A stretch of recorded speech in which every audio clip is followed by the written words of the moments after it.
CAA देश का कानून है, इसको कोई रोक नहीं सकता और हम सीएए को लागू कर रहे हैं।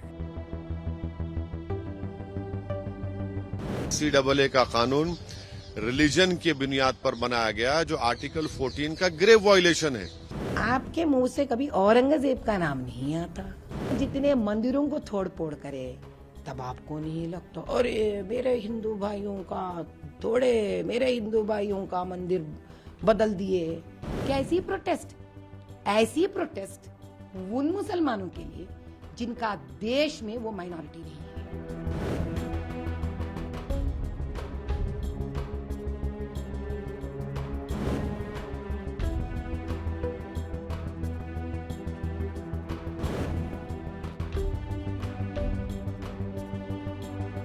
कि सीएए का कानून रिलीजन की बुनियाद पर बनाया गया, जो आर्टिकल 14 का ग्रेव वायलेशन है।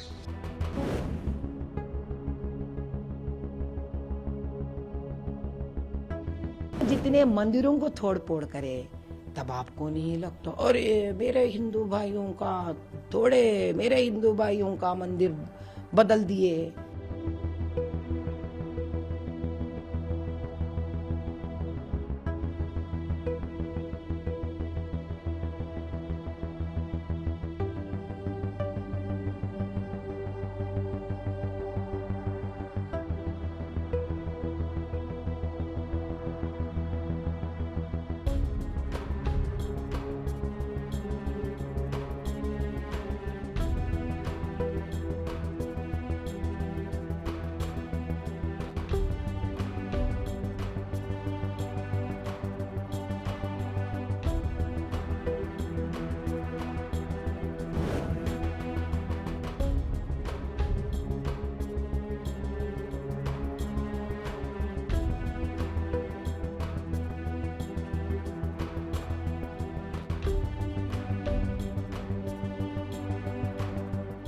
बीजेपी ने चुनाव को सामने रखकर ही हालत मजबूरी में अपने पॉलिटिकल लॉसेस को देखते हुए उन्होंने ये फैसला लिया है।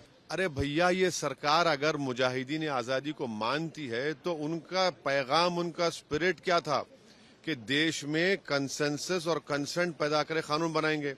यहाँ पर तो अपनी ब्रूट मेजॉरिटी पर बनाकर आप कहाँ के आजादी के अमरूद की बात कर रहे हैं। आप तो तौहीन कर रहे हैं उन जंग आजादी के मुजाहिदीन की। और अगर छोटा सा तबका खिलाफ है तो भारत में आज एक बहुत बड़ा तबका जो संविधान को चाहता है और मोहब्बत करता है, वो ये कह रहा है कि सीएए का कानून रिलीजन की बुनियाद पर बनाया गया, जो आर्टिकल 14 का ग्रेव वायलेशन है। इसीलिए हम सरकार से डिमांड करते हैं कि उसको वापस लिया जाए सीएए कानून को।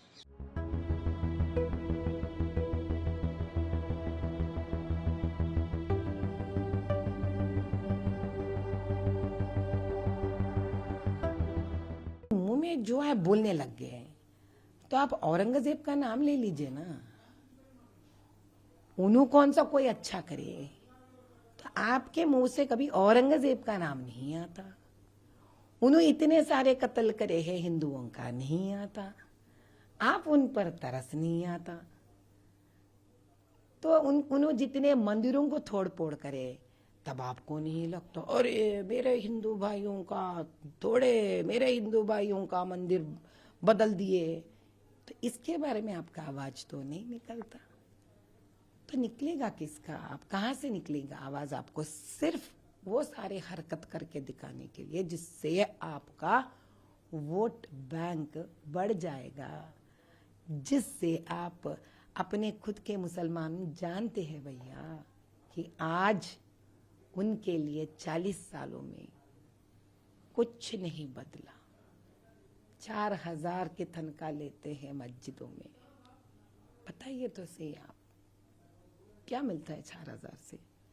आप वक्फ बोर्ड है, अपील कर सकते थे स्टेट से, सेंट्रल से अपील कर सकते थे, उनके बच्चों के लिए कुछ कर सकते थे। ये मुद्दा में एक बार भी वो बात करते नहीं सुना मैंने। आप तो हर चीफ मिनिस्टर से गले लगते हो साहब।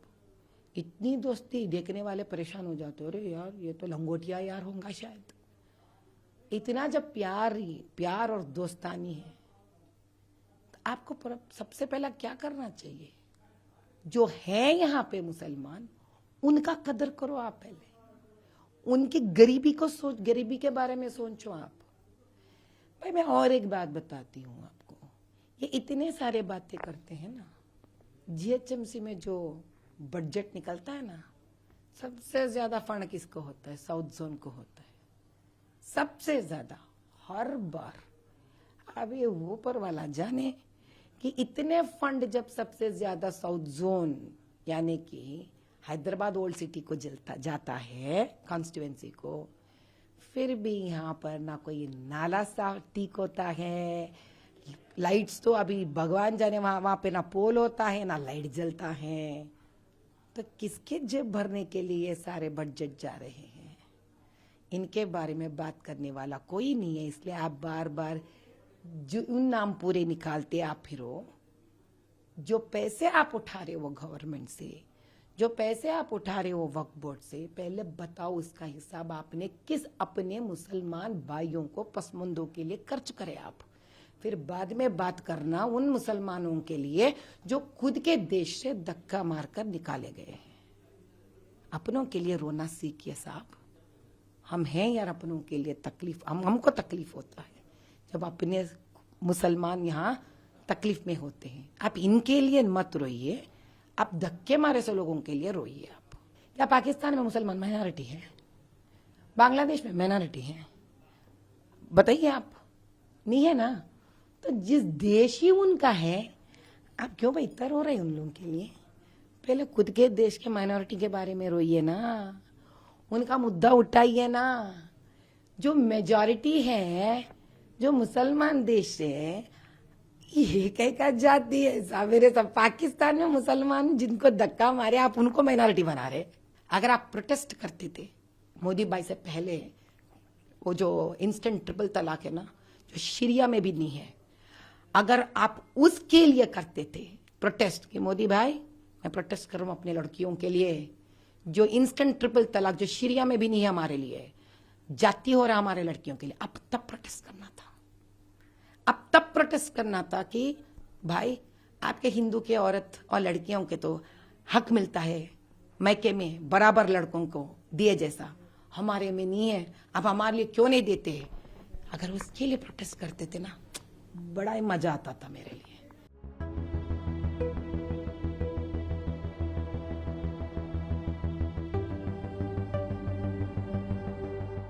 देखिए, इसका मैं स्वागत करती हूँ, इस्तकबाल करती हूँ।